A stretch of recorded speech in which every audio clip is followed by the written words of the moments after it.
Bonsoir, bienvenue dans ce studio pour une émission spéciale à l'occasion des élections municipales avant le second tour du 28 juin prochain. Et alors que la campagne a été très perturbée par le confinement, les rédactions du réseau régional de France 3 proposent aux candidats de débattre dans nos studios chaque soir à 18h. Alors aujourd'hui, on va s'intéresser à Perpignan, sans doute l'un des plus gros enjeux dans la région. Pendant 40 minutes, deux candidats face à face, projet contre projet. Avec nous sur ce plateau, Jean-Marc Pujol, maire sortant Les Républicains. Face à lui, Louis Alliot, député du Rassemblement national. Messieurs, bonsoir.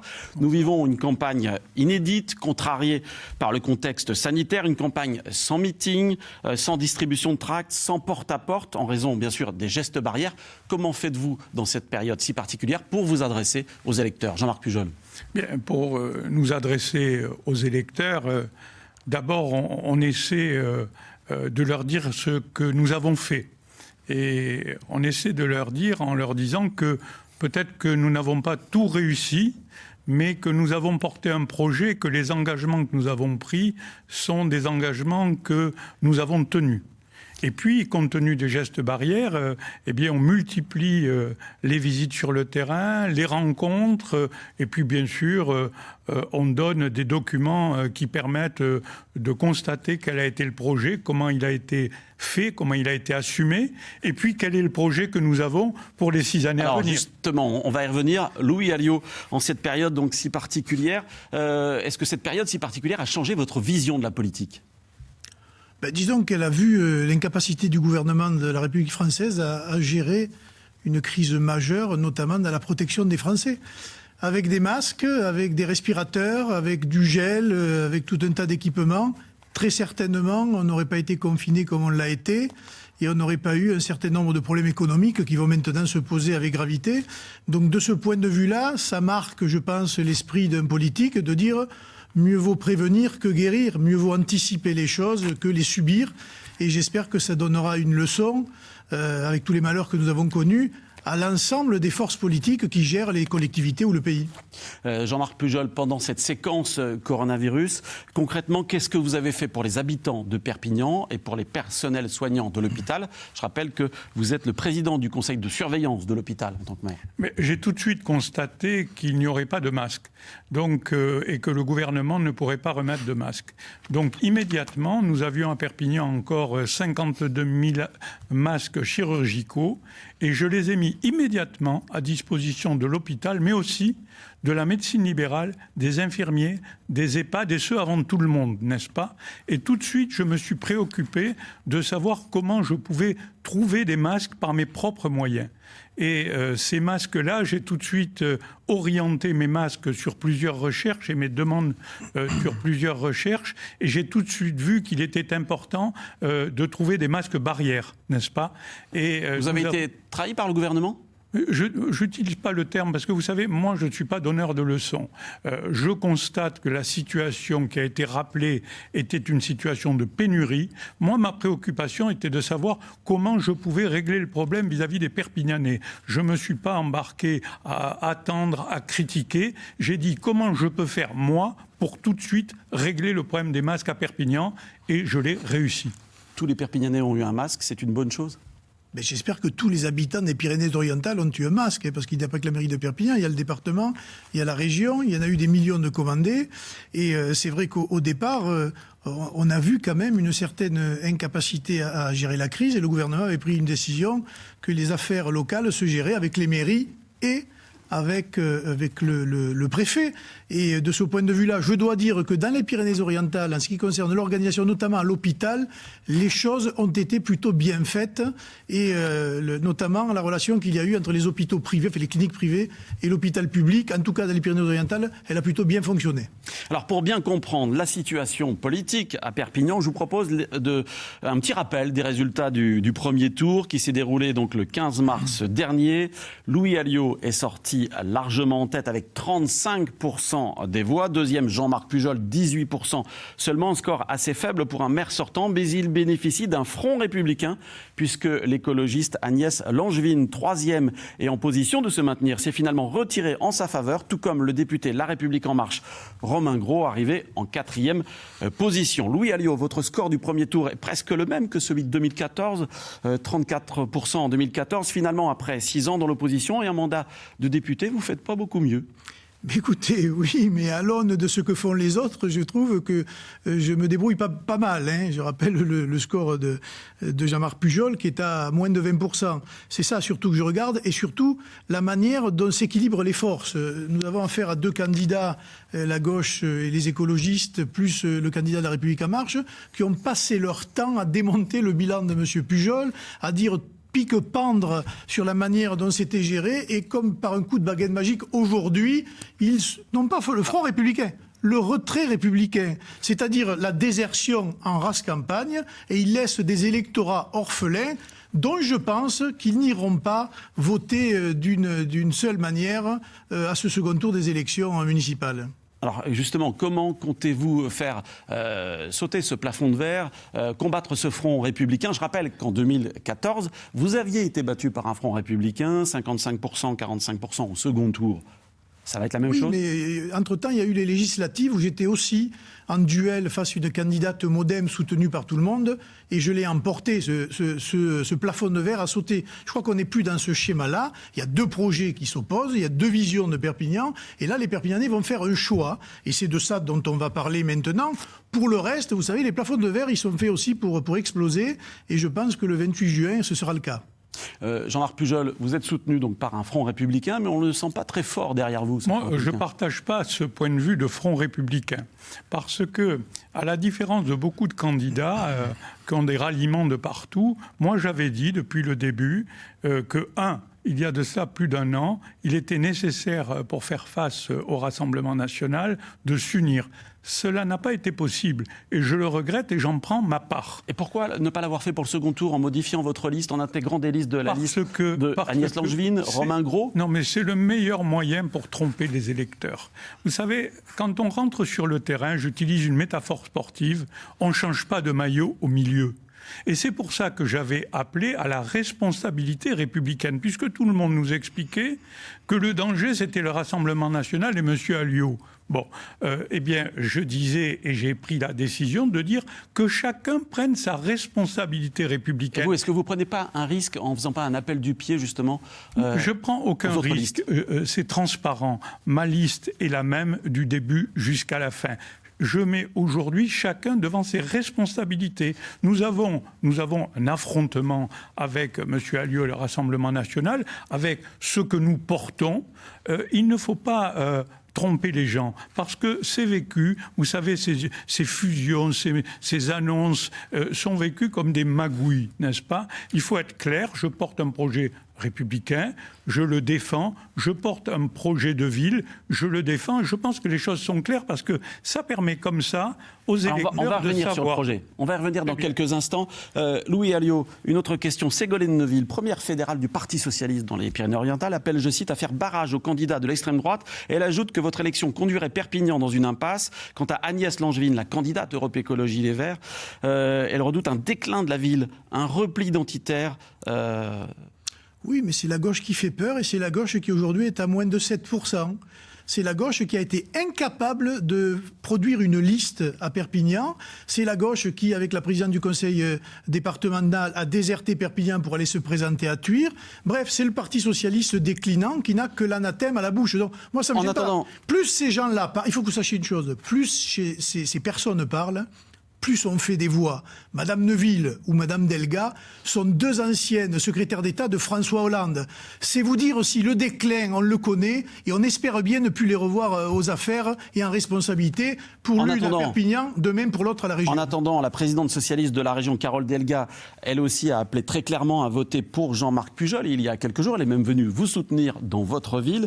Mais ça va être compliqué de créer une dynamique, surtout que certains colistiers de Romain Gros ont appelé à voter pour Louis Alliot. Oui, Comment c'est créer cette assez dynamique? amusant parce que parmi les 3 colistiers, il y en a Josiane Cabanas, une Alain qui était Cavalière. au Parti socialiste en 2014, n'est-ce pas? Donc elle était avec lui aussi, elle était avec lui. Non, et au Parti socialiste. Donc ça m'amuse beaucoup. Moi, il n'y a pas de ralliement. Il y a une politique que je mène. Il y a un combat que je mène tranquillement. Et le combat que je mène, pour moi, c'est pas un combat personnel. Moi, je n'ai pas d'anathème. J'attaque pas M. Alliot personnellement.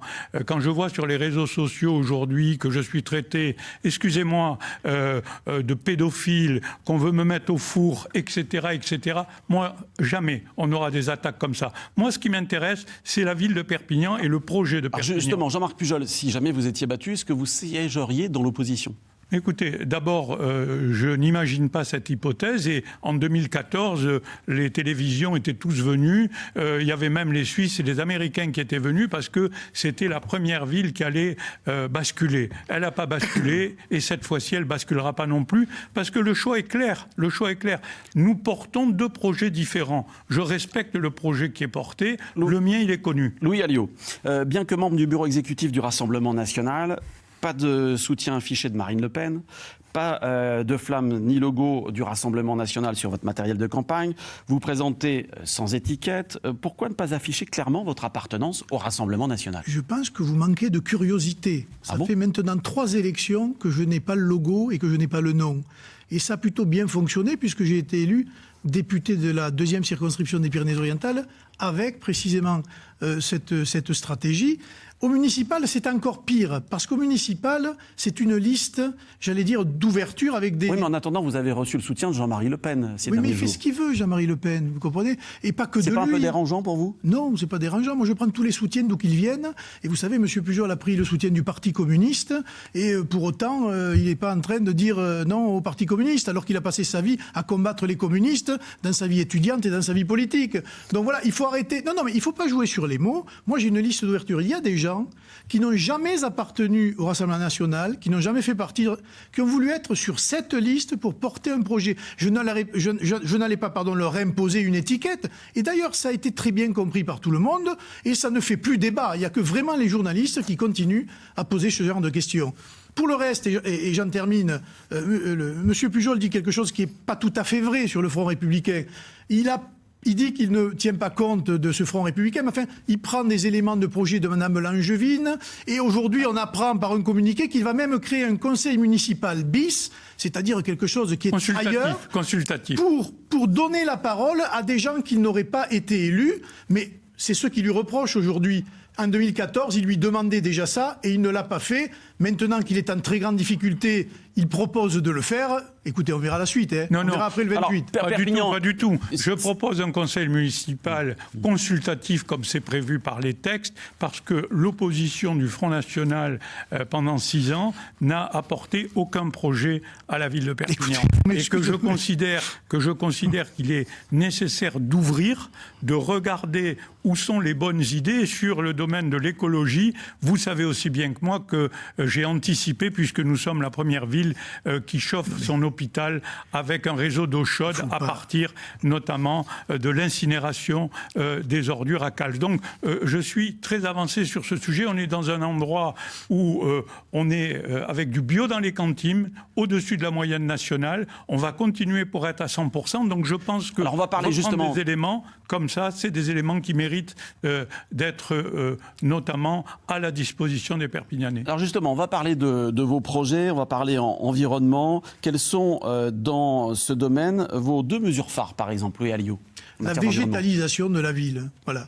Il y a des places un peu trop minérales, ça manque de verdure tout simplement, ça manque d'arbres. Il faut redonner, j'allais dire, un peu de fraîcheur à tout ce qui existe à Perpignan. Et de ce point de vue-là, tout n'a pas été fait. La deuxième chose, c'est le photovoltaïque et l'aide à tout ce qui permettra des économies d'énergie. On a la chance à Perpignan d'avoir, en ce qui concerne du soleil, le vent un peu moins, je ne sais pas si on en discutera, mais en tout cas d'équiper tous les bâtiments publics et d'inciter les privés et les grandes surfaces à s'équiper en photovoltaïque pour produire de l'électricité pas cher et surtout pour, j'allais dire, faire des économies sur l'électricité traditionnelle. En matière d'environnement, vous allez reprendre des projets, par exemple, que portait Agnès Langevin ? Non, mais d'abord, les projets que l'on porte. Monsieur Alliot parlait des toitures des bâtiments, c'est déjà fait, public. Il oublie aussi de dire que la zone Saint-Charles est installée notamment avec des toitures photovoltaïques depuis plus de 10 ans. Non, moi j'ai porté des projets complémentaires et différents. Et je le dis bien, le réseau d'eau chaude qui dessert aujourd'hui l'hôpital de Perpignan va être étendu à tout le nord de la ville et ensuite au sud et va permettre aux Perpignanais d'accéder à une eau chaude à des coûts très très faibles. Ça, ce sont des projets environnementaux très clairs. Concernant la végétalisation, nous avons fait une opération de végétalisation puisque nous mettons à disposition notamment des plantes grimpantes dans tous les quartiers pour ceux qui veulent y travailler. Et nous avons réalisé en ce moment l'extension du square Birakeim, mais nous continuons aussi au parc Saint-Vicence, où nous avons fait un premier parc écologique exemplaire et nous sommes encore aujourd'hui en train de le développer. L'environnement, c'est aussi le cadre de vie. Vous allez poursuivre la réhabilitation du quartier Saint-Jacques si vous êtes réélu ? J'espère. J'ai obtenu avec des travaux extrêmement longs 130 millions d'euros de financement pour le quartier Saint-Jacques.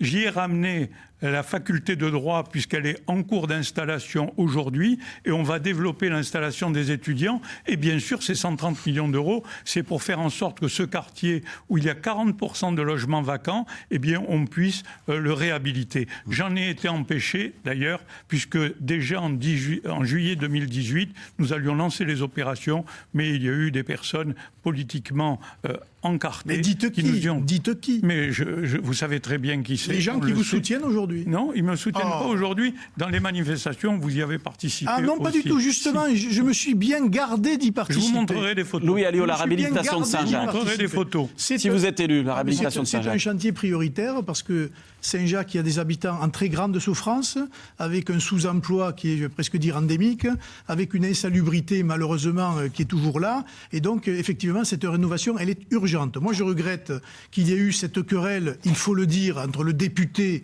Romain Gros et le maire de Perpignan via un troisième candidat qui a servi pour le coup de fusible, on va dire. Hein. Mais on a perdu 2 ans. Les travaux aujourd'hui sont à l'arrêt, les crédits sont là, il faut se remettre autour d'une table, rebâtir un projet parce qu'il y a des habitants qui sont farouchement opposés à ce que propose le maire, et puis allons de l'avant, parce qu'on ne peut pas continuer avec ces blocages-là, on est déjà en retard sur beaucoup de choses, si on continue, on le sera plus encore. Il y a un autre sujet sur ce logement et la rénovation urbaine. Il y a un élément sur Action Logement. Action Logement, c'est le 1% patronal. Il y a 20 conventions qui ont été signées dans toute la région Occitanie. Béziers a obtenu 600 logements en rénovation. Castres en a obtenu. Le maire de Perpignan, dixit les gens qui gèrent ce fonds-là, n'a toujours pas signé la convention d'Action Logement. Alors on peut se demander pourquoi, on peut se demander qu'est-ce qu'il y a comme autre projet à part ces propositions qui sont Jean-Marc Pujol, faites. c'est vrai ce que dit Louis Alliot ? C'est faux. C'est faux. Écoutez, non mais attendez. c'est le président d'Occitanie qui me l'a dit hier, monsieur Pujol. Il le dit, mais il sait très bien, puisque je l'ai reçu, que nous avons mis des conditions pour la rénovation et pour l'Action Logement. Donc c'est vrai. Et que, non, attendez. Oui. Et que nous intervenons aujourd'hui dans le cadre du contrat de ville, aujourd'hui, sans attendre quelques conventions. Et je l'ai invité parce que vous remarquerez quand, dans le fonds Action Logement, ça ne touche pas la totalité, notamment. Et donc moi, je suis pour des opérations qui sont directes. Et aujourd'hui, les opérations directes, vous les connaissez puisqu'on a travaillé pendant 4 ans là-dessus. Et ce sont des opérations directes qui visent à éradiquer le logement en mauvaise qualité. Or, Action Logement ne peut pas travailler sur ce sujet-là. Ils peuvent travailler en complément à l'habitat, sauf que les personnes, vous le soulignez, sont en grande difficulté, n'ont même pas les moyens d'améliorer. Donc aujourd'hui, je travaille avec l'ANA, et je suis co-signataire de l'ANA, et tous les jours, nous signons des conventions avec l'ANA de manière à ce que les fonds arrivent directement. l'Agence nationale d'amélioration de l'habitat. Malgré tous vos efforts, Perpignan reste une ville minée par le chômage. 14% de chômage à Perpignan et la pauvreté. 30% des foyers vivent en dessous du seuil de pauvreté, soit le double de la moyenne nationale. 14, 23. Non, c'est 14. Non, 23%. Alors, ça dépend si on se fie aux chiffres de la DRS ou de l'INSEE. Mais en tout cas, ce qui est sûr, c'est qu'il y a 14% de chômage à Perpignan. Monsieur le maire, vous confirmez ? Je dis que d'une manière très claire, c'est 14%. Je vous propose de regarder... Voilà, mais ça dépend aussi si on se fie aux chiffres de la DARES ou de l'INSEE. Mais en tout cas, le taux de chômage est important à Perpignan. Là-dessus, vous êtes d'accord tous les deux. Qu'est-ce qu'on peut faire, Louis Alliot? D'abord, je voudrais dire quelque chose. Sur ce INSEE, mairie de Perpignan, je suis allé le relever sur le site. 23%. Taux national, 8,4. Quartier Saint-Jacques, 85%. Quartier La Réal, 31%. Mais encore une fois, ça dépend des sources. C'est faux. Ça fait partie des fake news dont le Front National se réjouit. Mais je ne me réjouis pas de tout ça. C'est votre chiffre, monsieur Pujol. En tout cas, votre axe, c'est celui-là. Mais c'est votre chiffre. Vous propose, non, c'est pas vrai. Je vous propose, et les journalistes sont ici, de regarder, de comparer par rapport à la seule publication possible, qui est celle de Pôle emploi. Et nous sommes à 14%. Monsieur Pujol, vous avez un petit peu d'avance au niveau du temps de parole. Je suis obligé de veiller à l'équilibre. Qu'est-ce que vous proposez pour améliorer l'emploi et faire venir des entreprises à Perpignan? Non, mais d'accord. Mais d'abord, sur le chômage, moi, je conteste ce que dit M. Pujol. Le taux est de 23%. Oui, les téléspectateurs pourront vérifier sur Internet. Dans un département, l'un des plus pauvres de France. Ça donne d'ailleurs la dimension de ce que vous disiez tout à l'heure sur les socialistes qui dirigent le département. Alors, comment faire? C'est d'abord se battre sur les grands projets structurants qui ne sont toujours pas là. Moi, je regrette, mais ce n'est pas que la faute de la mairie de Perpignan, pour le coup. Ça fait 25 ans que tout le monde veut cette ligne à grande vitesse sur Perpignan. Elle n'est toujours pas là. Les Espagnols l'ont fait venir. Quand Mme Loiseau, qui était ministre de l'Europe, est venue il y a quelques mois à Perpignan, je lui ai dit, mais enfin, Madame la ministre, pourquoi Perpignan n'a toujours pas le TGV? Est-ce que vous savez qu'est-ce qu'elle m'a répondu? Elle m'a dit, monsieur le député, parce que dans votre département, les politiques de droite et de gauche se sont tellement affrontés sur les dossiers que le projet a été à l'arrêt longtemps et qu'il n'est pas prêt de redémarrer. J'ai rencontré le secrétaire d'État au transport, monsieur Djebari. Il faut qu'on connaisse bien, là. Béziers 2035. Là, voilà. Béziers 2035, ça veut dire à Perpignan 2050. Donc, est-ce qu'il n'est pas temps aujourd'hui de se mettre autour de la table avec tous les élus des Pyrénées-Orientales pour forcer, presque, j'allais dire, le gouvernement à prendre ses responsabilités, surtout au moment où il dit que l'avion est de plus en plus polluant et qu'il faut se rabattre sur le train. Profitons-en, développons cet axe-là. Malheureusement, c'est pas fait. Oui, mais c'est très important. Parce que les régions qui ont le TGV, prenez Bordeaux, tout de suite, il y a eu une augmentation de l'activité économique et du prix de l'immobilier qui est salutaire pour l'économie locale. Nous, ce n'est pas le cas. On est les oubliés de la France entière. On se moque de nous. Le fret des fruits et légumes, pareil, il n'existe plus. Dès qu'il pleut, la 116 est coupée. L'avion, on n'a pas des compagnies qui viennent avec des tarifs avantageux. Les chefs d'entreprise ont du mal à se payer des billets d'avion pour aller à Paris. Louis Alliot, il y a quelques instants, vous avez cité Béziers. Le maire de Béziers, Robert Ménard, est venu vous soutenir il y a quelques jours. Vous semblez très proche de lui. Pourtant, il n'est pas totalement en adéquation avec le Rassemblement national. Mais vous êtes omnubilé par le Rassemblement national. D'ailleurs, peut-être... Mais c'est parce que vous êtes au comité directeur. J'espère que vous ne refoulez pas une vieille adhésion au Front National, je ne sais rien. Ce que je voudrais vous dire, c'est que... Ce que j'essaye de faire, c'est que les téléspectateurs puissent voir ce qui vous différencie tous les deux. On est sur des projets locaux. On est sur du Perpignan. Ménard, il est sur du Béziers. Effectivement, Ménard, il est anti-Jacobin et anti-Paris. Bon, eh bien, sur ces choses-là... On diverge un peu, mais sur le fond des questions, sur la sécurité, sur le communautarisme, sur le logement, etc., on trouve des terrains d'entente et on essaie de bâtir et de construire pour l'avenir ensemble. Voilà, c'est juste ça. Mais des populations très peu qualifiées, comment on peut justement leur proposer de l'emploi dans ces deux villes, à Béziers et Perpignan? Et faire venir des entreprises, on a du foncier, libérer du foncier, essayer de faire baisser autant que faire se peut la fiscalité sur les entreprises. On a quand même la chance d'avoir autour de Perpignan ce foncier disponible profitons-en. Et puis des grands projets. Moi, j'ai proposé le fameux Puy du Fou culturel et touristique. On va y revenir tout à l'heure. Oui, d'accord, mais ça fait partie d'un grand projet économique qu'il faudrait évidemment mettre en place pour permettre une dynamique de ce territoire-là. Alors, on va parler à présent sécurité, si vous voulez bien. Non, mais je voudrais quand même intervenir sur ce sujet. Aujourd'hui, le scandale que je dénonce aussi, c'est que nous pouvons aller à Madrid en TGV au départ de Perpignan et nous ne pouvons pas aller à Paris. Il est là le sujet. Et nous sommes aujourd'hui avec un TGV arrêté à Montpellier qui ne dessert pas ni Béziers, ni Narbonne, ni Perpignan. C'est un scandale absolu parce que c'est quand même le couloir méditerranéen. Et là, je me suis permis de faire ce que je pouvais, c'est-à-dire d'aller avec Madame Delga et de faire même une proposition que j'ai faite, proposition qui consiste à dire l'État participer puisque nous avons des fonds européens et nous faisons, nous, capables de mobiliser des fonds privés pour pouvoir faire le TGV. Quand je vois que l'État explique qu'il faut faire une branche mais dont on ne sait pas si on va la faire, qui va coûter 700 millions d'euros, qui va partir de Rivesaltes pour arriver à 1,2 km de l'endroit où on se trouve, on se dit il faut un peu réfléchir et nous laisser faire. Vous parlez transport, il faut un tramway, vous dites, à Perpignan. Oui, parce que là, je n'ai pas attendu l'avis de tout le monde pour dire que dans la transition écologique, il fallait aller jusqu'au bout. Et on le voit très bien, l'électrique est un élément important. Et on le voit très bien que le tramway aujourd'hui, que les finances de la ville sont redressées, eh bien c'est un élément fort d'attractivité de la ville et aussi de facilité de déplacement. Louis Alliot, au tramway, oui, non ? Non, nous n'y croyons pas. Nous trouvons transport gratuit, c'est un vieux public. Projet. Le public, ça a un coût. En revanche, on peut cibler certains publics sur la gratuité. Remplissons déjà les bus que nous avons. Revoyons le schéma de circulation autour de Perpignan et sur certains axes.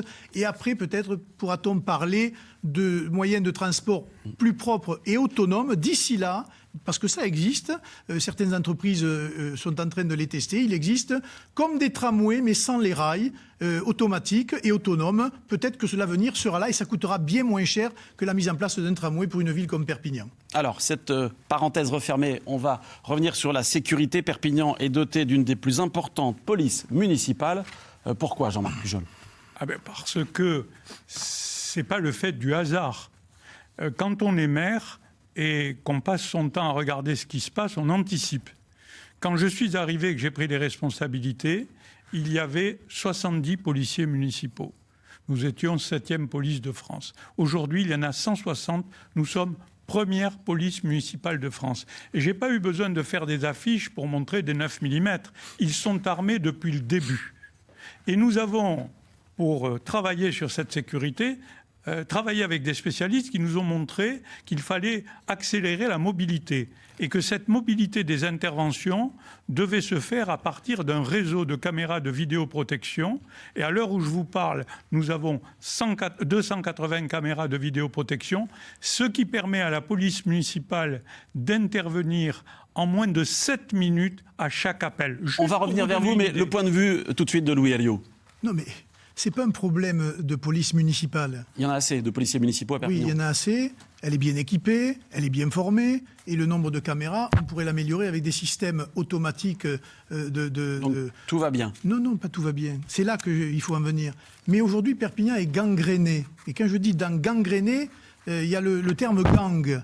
Il y a d'énormes problèmes dans certains quartiers où des familles entières ont tout simplement peur pour leurs enfants, pour leur confort, pour les voisins. Et l'État ne fait pas son boulot. L'État ne fait... Alors, justement, ce n'est pas le rôle du maire, c'est le rôle de l'État, de la police nationale. Le maire, c'est d'aller secouer le cocotier et d'aller dire au préfet qu'il y a non-assistance à personne en danger. Le maire, c'est aussi de faire de la prévention sur les trafics de drogue et de démanteler les points de deal partout où ils sont, et notamment dans le centre-ville. Voilà ce qu'est le rôle de maire. Et s'il faut, de se déplacer sur ces endroits-là pour bien montrer et pour bien démontrer à l'État que cette carence-là, elle a des effets majeurs sur l'image, sur l'économie, sur l'ambiance générale, sur la sortie des écoles, bref, sur l'habitat insalubre, sur les pressions, le chantage, les menaces qui sont faites. Parce que l'air de rien, depuis quelque temps, moi j'ai la liste qui sort d'ailleurs de la mairie, des faits divers avec armes, nous en avons de plus en plus à Perpignan.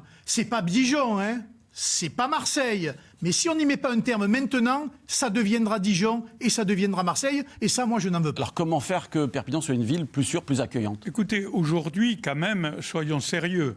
Le ministre de l'Intérieur a publié les quartiers de reconquête républicaine où il y a un extrême danger. Il n'y a pas Perpignan. En revanche, il n'y a pas Perpignan. Pourquoi? Parce que, pour vous donner quelques idées, la police municipale est intervenue en 2019 plus de 21 000 fois. On se sert avec la police nationale justement de donner les références avec les caméras de vidéoprotection. Et on est sur des sujets qu'il faut continuer, parce que sur les sujets de drogue, on est très très attentif, puisque quand il a fallu démanteler notamment certains points, c'est la police municipale, malgré le fait qu'elle ne puisse pas avoir l'habilitation police judiciaire, qui a été en support et en confort de la police nationale. Et on ne voit pas à Perpignan ce que l'on voit aujourd'hui tous les jours dans beaucoup de quartiers de ville, n'est-ce pas? On peut aller où on veut à Perpignan. En revanche, je suis pas d'accord avec vous sur ça, monsieur. Non, mais je suis pas d'accord avec vous. il reste des choses à faire. Moi, je suis très modeste là-dessus. J'ai construit la première police municipale de France. Ça ne suffit pas. Il faut continuer. Et je continuerai, sauf que le crédit, c'est que j'ai construit la première police municipale de France sans attendre. Parce que je me disais, attention, on voit l'évolution et les insécurités, on voit l'intranquillité, et à partir de là, soyons sérieux. Soyons sérieux. C'est un slogan, il y a un rôle. Non. Louis Alliot, pourquoi n'êtes-vous pas d'accord un rôle de la police nationale. Mais parce que avec c'est un slogan. Jean-Marc Pujol. Sur la police, elle a été recrutée, parce que c'est vrai, elle était à sous-effectif, elle a été recrutée, elle a été formée très bien. D'ailleurs, on a voté toutes les délibérations sur le sujet. Maintenant, il faut passer la vitesse supérieure. Il faut aller aider les victimes. Il faut mettre en place des systèmes, j'allais dire, de détection automatique des comportements. Ça existe dans certaines villes, comme à Nice. J'ai regardé, il y a eu 20 affaires avec armes à feu sur le territoire de Perpignan depuis janvier. 20. Et pas du petit calibre, hein, de la Kalachnikov. Non, je m'inscris en faux. Faux ? Je m'inscris en faux. C'est une note qui sort de vos services, monsieur Pujol. Non, je m'inscris en faux. Donc on en reparlera. Je en faux. Moi, je ne m'inscris pas en faux, elle est là. C'est pas les articles qui disent... Mais c'est pas des articles. Mais écoutez, je la mettrai plus tard sur ma page Facebook, et vous verrez que c'est des choses qui sont très précises. Les enquêtes judiciaires ont bien montré d'une manière très très claire. Écoutez, il y a des villes comme Grenoble où il y a 35 points de drogue. À Perpignan, ça n'est pas le cas. Il y a eu quelques manifestations, je ne dis pas le contraire, mais c'est totalement accessoire par rapport à ce qu'on peut vivre ailleurs, n'est-ce pas? Mais ça suffit pas. Mais moi, je ne veux pas ce qu'on vit. Je ne veux pas vivre ce qu'on vit ailleurs, vous comprenez? Nous avons compris que vos points de vue divergeaient. Très bien. La police nationale n'y arrive pas à bout, mais il va falloir quand même les secouer pour qu'ils y arrivent à bout, par exemple. Monsieur le député, vous savez aussi bien que moi qu'il y avait un poste de police nationale à Bétrieux et qu'elle a été abandonnée. Comme celui du Moulin à Vent. Messieurs, merci beaucoup. On referme le chapitre sécurité et on va aborder un autre thème à présent, un thème qui concerne la culture. Vous l'évoquiez tout à l'heure au chapitre de l'économie. Vous souhaitez développer à Perpignan un parc à thème sur le modèle du Puy du Fou. Ce serait quel thème d'ailleurs? Ça coûterait combien? Ce serait où?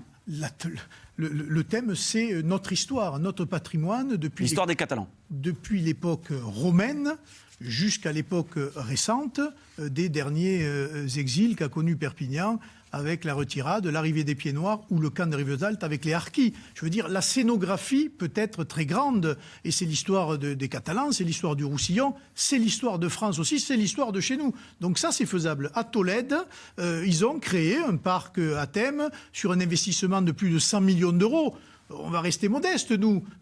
Scène après scène, un peu comme l'a fait Philippe de Villiers au Puy du Fou, créons quelque chose autour de cette culture-là, ce qui quand même permettra aux habitants que nous sommes de mieux connaître notre culture, notre histoire sur Perpignan et les Pyrénées-Orientales, et ce qui permettra aux nouveaux arrivants de se familiariser avec tout cela, et puis ça ouvrira des perspectives, ça ouvrira des perspectives touristiques, ça permettra aux Catalans du Sud d'être intéressés... D'autres projets importants, très vite.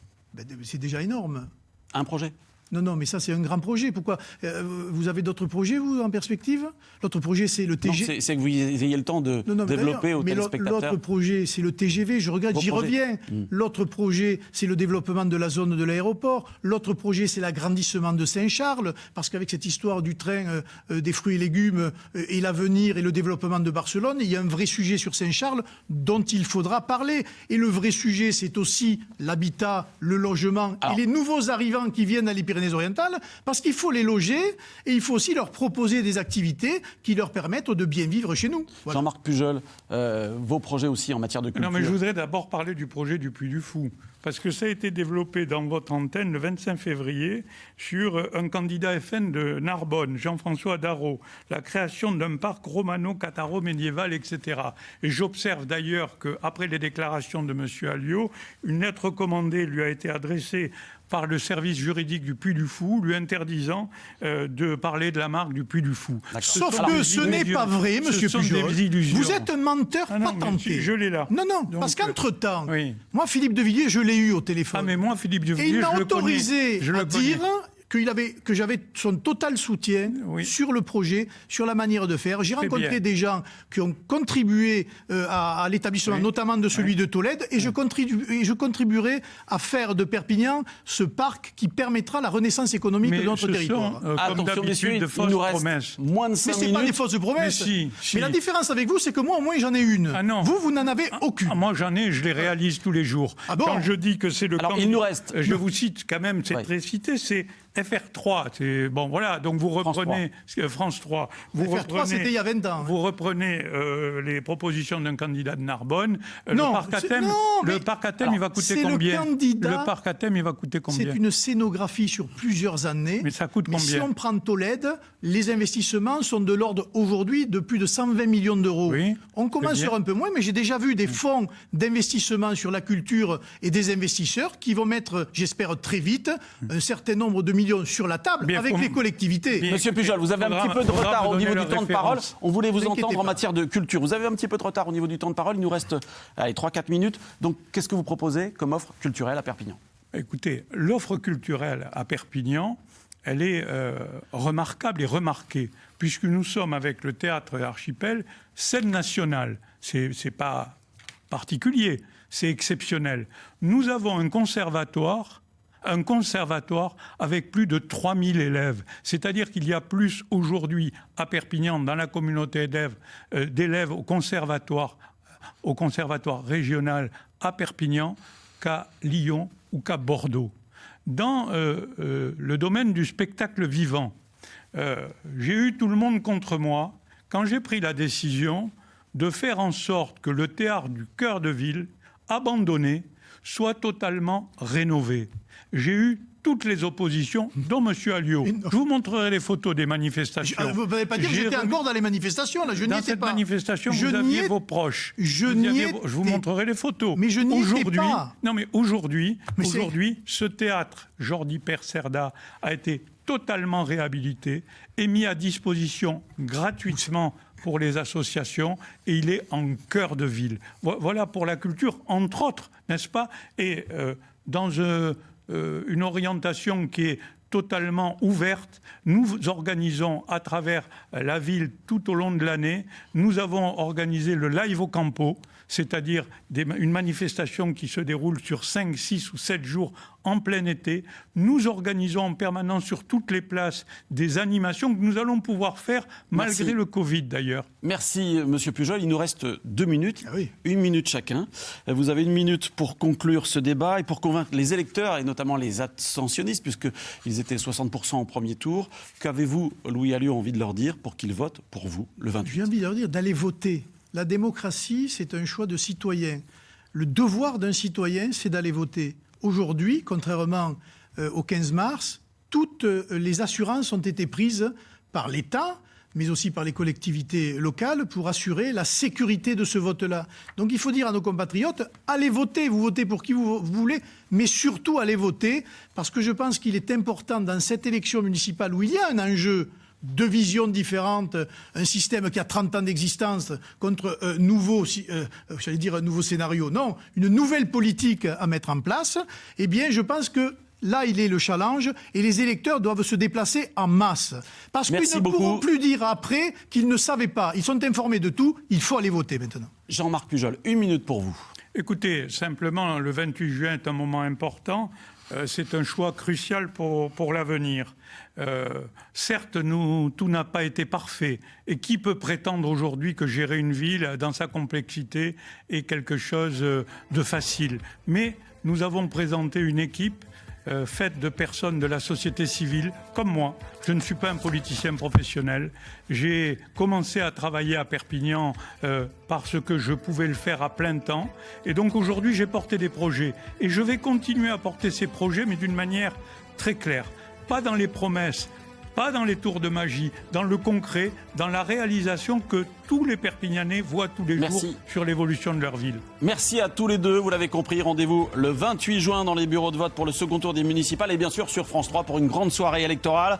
Demain 18h à cette même place, vous retrouverez Anne-Sophie Mandrou pour un débat consacré à la ville de Sète. Tout de suite la petite librairie, puis votre édition locale en pays catalan. Tous les autres téléspectateurs retrouveront Proxitanie à 19h. Rendez-vous bien sûr avec votre journal régional présenté ce soir par Florent Hertmann. Bonne continuation sur France 3. Excellente soirée.